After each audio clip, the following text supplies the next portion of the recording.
Bam, let's talk about what got you into boxing. Obviously, you're a small guy. Yeah. What was the reason why you went into boxing? I started boxing because of my brother. He started training at the gym, and then for a couple of weeks I was just going to watch. And then on the third week, I finally decided to just give it a try, and I just stuck with it since. Were you a fan of the sport growing up? Nah, I didn't even care about boxing. I never watched it, never talked about it. My brother was very big on it. He always wanted to box, so that's why he went to the gym that one day. But before that, I never even cared about it, to be honest. At what age did you start boxing? I started training at 9, and then I had my first fight at 10. Gotcha. So after that, you were hooked? After that, I just kept going to the gym, kept fighting.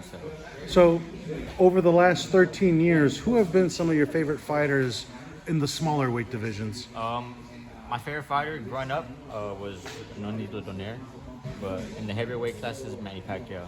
Mm-hmm. Yeah. You also have a unique relationship with Chocolatito. What's that like?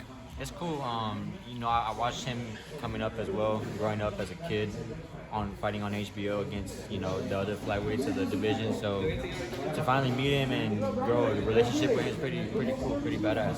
What is that like to have a legend, be an understudy of a legend? Yeah, it's cool. Me and Chocolatito have grown close over the years just because of taking promotion, so I'm very thankful for that relationship. Mm-hmm. How did you get involved with Tekken, for those who don't know? That happened because my coach Robert, he used to be a fighter under Tekken as well. I think he had his first, couple of pro fights with them, so he always kept contact with Mr. Honda, and when I decided to turn pro, he gave Mr. Honda a call and told him about me, and ever since then I've just been with him. Mm-hmm. You pretty much dominated Sorung Vasai, who had dominated Chocolatito. Did that win give you extra special pleasure for you, the fact that you took care of some unfinished business for Chocolatito? Yeah, I mean, just a little bit, but I was just more happy about that win because, a lot of people were expecting me to get knocked out or they were saying I was too young, but I was scrappy. They're saying I was too young, too little, but, I went out there and stopped Rungvisai, so that's why, that win meant a lot to me. That was a breakout star-making performance for you, changed your life. I believe you got the deal with Matchroom afterwards, correct? No, I actually got the deal with Matchroom. Or before that fight? Before the Quadras. Yeah, before the Quadras fight. So it pretty much put you on the map. Yeah, for sure. Where you went from a betting underdog to now into this title unification fight. Did you grow, like we mentioned, growing up, you watched Nonito Donaire. There were other guys out there. Victor Chinian was another one from the smaller weight divisions, 112, 115. He was a guy who put away guys like Arce and some of the other notable flyweights at the time.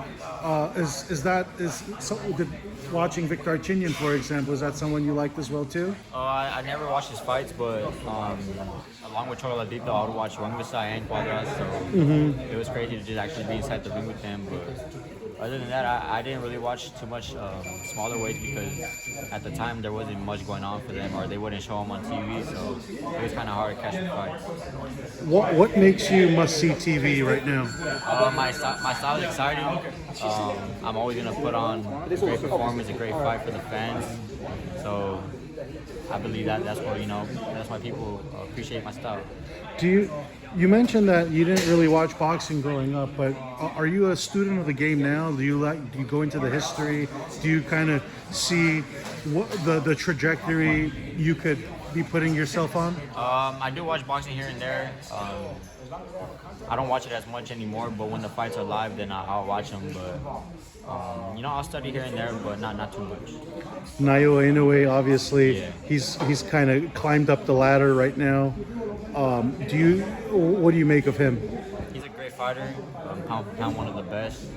He's really set the blueprint for the lower weights, moving up and becoming undisputed champion in different weight classes. That's something that every fighter should admire. And that's something that I want to do later down in the line in the future. So do you see yourself trying to replicate what Inoue is doing now? Yeah, of course. I'm only 23. I have a lot more growing to do. So it's just a matter of time to, we see what weight class I really end up in, and when I do end up in that weight class, there's a lot more weight classes to cover going up there, so I can't wait. The future is bright. How big do you plan on getting? I feel like at the end of my career, probably like 126, 130. Oh wow, Yeah. all the way up to there. Yeah. So you see yourself being at that point around is that like 6 divisions off the top of my head? Something like that, yeah, something like that. We got 112, 15, 18, 22, Yeah, 26, yeah. 30. Yeah, six divisions. I mean, that's Pacquiao level at that point. Yeah. Climbing up from all the smaller weight classes. Do you find them as kind of the inspiration looking at the blueprint they set? Yeah, like I said, that's what Inoue has done. I mean, moving up weight classes, winning titles in each of them. So that's something that I want to do myself. Do you see him as the pound for pound best fighter right now, or is someone else? He's definitely up there, but I believe I feel like Crawford probably pound for pound one of the best. Mm-hmm. So Crawford 1, Inoue 2. Something like that, yeah, along those lines. Do you think a win against Sonny Edwards puts you in the top 10 pound Top for 10 pound? for sure, yes, I believe so.